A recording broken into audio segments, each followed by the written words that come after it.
Okay, so here's the stator cover, and the gears and the shafts stuck with it and came out. I have to say I'm pretty surprised. Hopefully that'll show. You can see there's 3 teeth in a row right there that are a third of the way gone. There's a tooth. There's one. There's one. There's one. There's one, and there's one. Those are really bad. There's another one. There's that one. And then there's the 3 again. Now I'm a firm believer the person needs to do this upgrade. Look at that. That's, you know, your starter engages right here. So, you know, if it gets around on this spot, there's not a lot there for it to engage with. And that's definitely going to cause things to flex, you know, if the teeth are trying to skip against each other because they're not they're not all there. You can see these teeth, you'll never have a problem with them. Those are really coarse and heavy duty. I'm gonna say if you've got a 13.5 to 15 Wildcat, you should be doing this upgrade most likely. It's not real cheap, but I think I'm gonna have a lot more peace of mind. I really didn't expect it to be this bad. I didn't notice any problems. I've only put about 60 miles or so on the machine, and it hadn't given me any trouble, but it's just something I wanted to do. So anyway, I'll finish up the install and show you everything, but I'm just really surprised at the gear being that bad already with 1,000 miles. So I've got the original starter out, and hopefully you can tell the light's kind of messing with me in the focus on my phone. You can see there are some chipped teeth. They're not good and square anymore on the starter itself. And the number on this starter is 0825-025B. You can't use the original starter with the updated starter gears. It will not work. The teeth are different. So let me set this one down. So this is the updated part number, 0825-024C. If you were curious about if your machine has a starter gear upgrade, this will tell you if you can read the part number while the starter's on the machine, and you can. The way they place the sticker, you can pretty much see it. But so anyway, if the starter is this part number on your machine, it's got the upgraded gear set. That doesn't mean the one-way clutch was replaced, but so hopefully you can see. This is hard to do with one hand.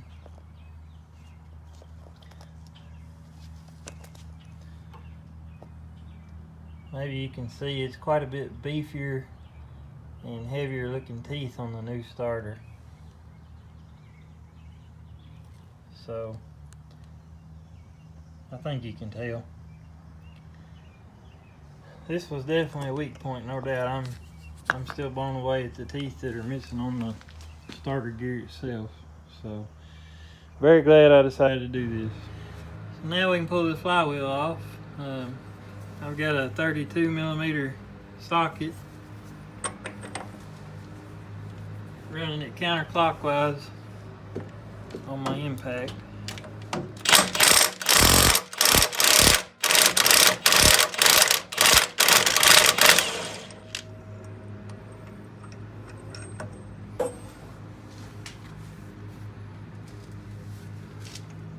There's the nut. There's no washer or anything. So before I pull the flywheel, I'll just show you this is the one-way clutch. You can see it free spins that direction and in the other direction it'll try to turn the crankshaft. And the reason you replace it is because it can get backlash in it, which allows for the engine to basically get a run up on hitting the starter gears. If it kicks back, it kind of can free spin just enough to catch really hard. Mine feels pretty good. It does have, you know, a few spots maybe where it feels like there's just a little play in it. For the most part, it feels pretty good. But if I'm gonna do this, I'm gonna do it right. So I can see a little give in it. Right there, it definitely had some. Anyhow, that's what we got to get off. So now we got to pull the flywheel. Alright, so I went to try to pull the flywheel off. I was going to use this crank saver, and it was too long, by probably a ½ inch at least. So I took my grinder with a cut-off wheel and just cut it straight as I could. It still threads on the little puller. That's all that really matters, because this end is untouched. So this end runs against the crank and keeps it from getting mushroomed out or anything. So we're gonna try it now. Alright, got the puller fit up, so let's see what we can do.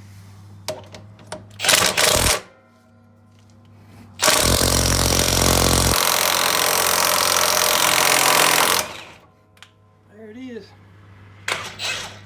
Took some pressure. Always makes me a little nervous. It went well though. I definitely had to cut that crank saver down. You don't want to do it without that. So maybe, yeah, you can see where that crank saver ran on the end of the crankshaft. Keeps from mushrooming the shaft out. So anyway, this puller will work, but the crank saver's too long. You'll have to cut it down. It won't work without it.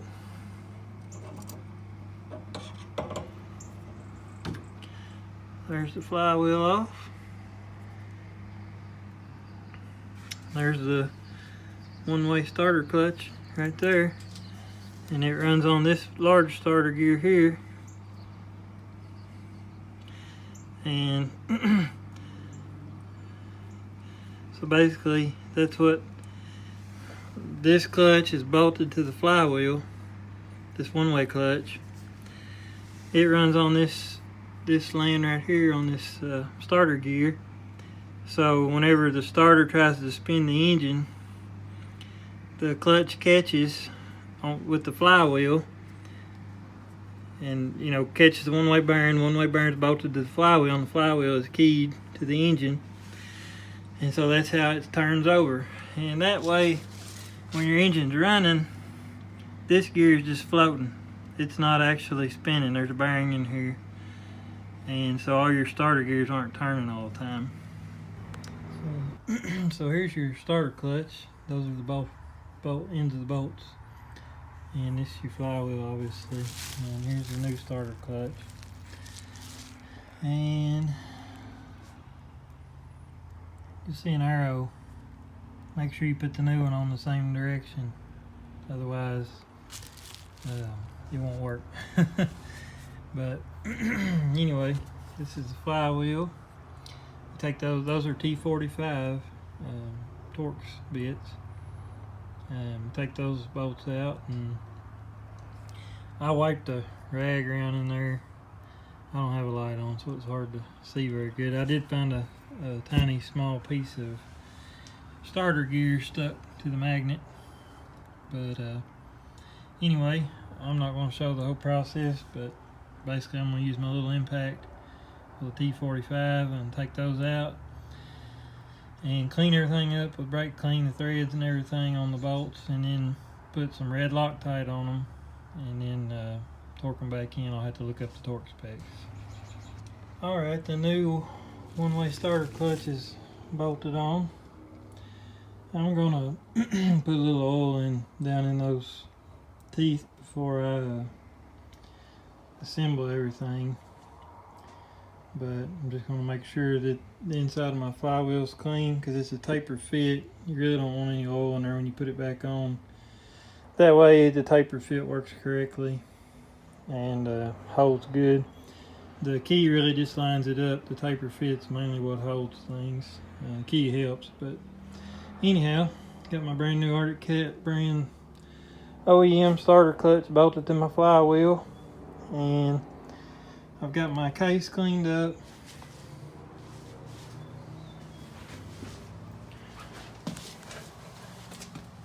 There was, a little bit of sludgy stuff down in here. I kind of cleaned it out with some brake clean. Cleaned up around the edge of my case. Of course, most of the gasket stuck to the engine. It's easier if it sticks to the side case. But I got it all scraped off. I'm going to make sure this shaft is really clean before I put my starter gear back on and my flywheel. I'm going to probably oil it a little bit where my starter gear rides. Because that's a needle bearing, it needs oil. But where my flywheel goes, it needs to be pretty dry and clean. So I'll clean that up and make sure there's no grit or anything here from cleaning that gasket off. Because if there is, you don't want to get in that bearing. So just want to clean everything up as good as you can. And let me go back over here. Don't mind my messy garage. So these T45 are 26 foot-pounds, and I just used a big 1/2-inch drive torque wrench with an adapter in my T45. So just make sure you torque them properly, and make sure and use red Loctite. That's what Arctic Cat calls for, red Loctite. So that's what I use, high strength thread, Permatex brand. But anyway, this is ready to go back on.